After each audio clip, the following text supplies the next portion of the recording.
Hey friend! Kamusta? Masaya ka pa ba sa sahod mo?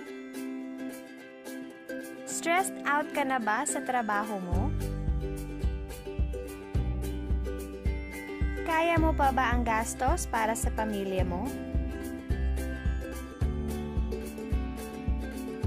Palagi na lang bang ganito ang ikot ng buhay mo? May naipon ka na ba para sa pag-retire mo? Good news! May solusyon kami para sa iyo, friend. Gusto mo bang mag-business at magkaroon ng extra income? Gusto mo bang makuha ang mga pangarap ng pamilya mo? Ano bang mabibili mo sa 5,000 or 10,000 pesos? Kumikita ka ba sa mga ito? Good news ulit! Sa halagang 4,888 or 9,888 pesos, magkaka-business ka na.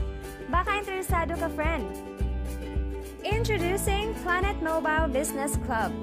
Ito ay multi-level marketing company na tied up with grocery brands na nakabase sa Cebu City at may 20 plus branches nationwide.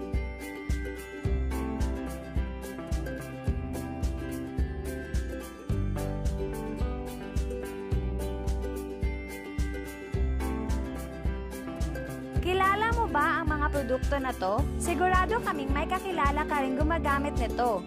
Lahat ng ito ay partners natin at lahat ng produkto nila ay may cash points value.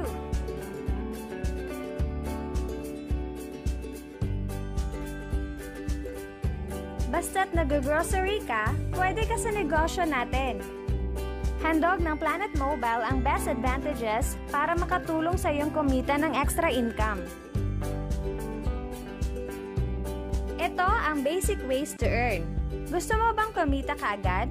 Magbenta ka ng grocery products. Pwede kang bumili ng produkto sa outlets natin sa mas mababang presyo at ibenta ito sa suggested retail price.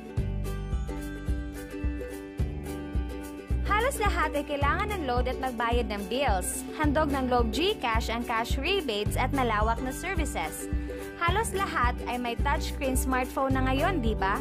Sa screen protector na Nuclear, pwede ka na rin kumita ng 58,000 per month. Cellphone mo ay protektado na, kumikita ka pa. 4888 account holder ka ba? Pwede kang kumita ng 1,000 pesos bukas kaagad sa bawat tao na mapasign up mo. The more, the merrier. Lalo na kung 9888 account holder ka. Sa bawat tao na mapasign up mo ay kikita ka ng 1,500 bukas kaagad. Gamitin mo lang si Facebook at iba pang social media. May marami tayong training dyan para sa paglago ng negosyo mo. Ito pang malupit. 1 point equals 1 peso. Bawat produkto ng Planet Mobile ay may cash points value kang kikitain. Example, may mga tao kang napasign up at nag-grocery. Lahat ng points value ng grocery nila papasok sa account mo. Converted to cash ang points na yan.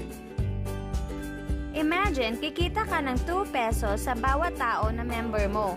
Kung may 10 tao ka, edi may 20 pesos yan. But wait, there's more. Ano kaya kung ang 10 tao ay may tigsa-10 din? Sa sample na to, kikita ka ng same points na 2 pesos sa mga member ng mga taong member mo up to 5th level. Imagine, di mo na yan kakilala, pero may points ka pa rin sa mga grocery nila. Imagine, rice pa lang yon. Ano pa kaya kung kasama ang ibang products? Ang lupet, di ba? Kung seseryosohin mo to, higit pa riyan ang kikitain mo. Basta't grocery business, ang daming possibility. Alam mo bang may iba pang ways to earn ang business na to na mas kikita ka pa? Tara na! Ano pa ang hinihintay mo?